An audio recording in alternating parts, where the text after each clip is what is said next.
कुंभ में आए हुए सभी श्रद्धालुओं को मेरा सादर प्रणाम। मैं अर्जुन यादव आप सभी के समक्ष बहुत ही प्यारा एगो गीत लेके आ रहा हूँ भैया। यदि आप सभी का अच्छा लगे तो लाइक, चैनल को सब्सक्राइब जरूर करिए। आज गीत में नोहैला नोहैला और कुंभ में जाके, और नोहैला नोहैला और कुंभ में जाके, नहैला तका नहैला गंगा नहाए के, नहैला तका नहैला गंगा नहाए के।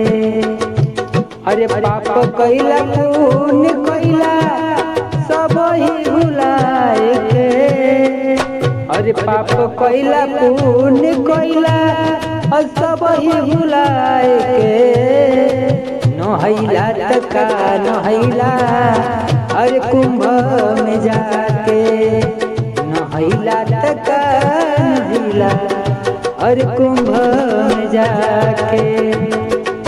अरे माई बाबू के रोइला, अरे माई बाबू के रोइला बड़ा सयान होके, नहैला तका नहैला कुंभ में जाके, नहैला तका नहैला गंगा नहाए के। दोस्तों मैं अर्जुन यादव आप सभी के समक्ष दो लाइन दिया हूँ। यदि अच्छा लगा हो तो लाइक करिएगा, अधिक से अधिक शेयर करिएगा, चैनल को सब्सक्राइब जरूर करिएगा।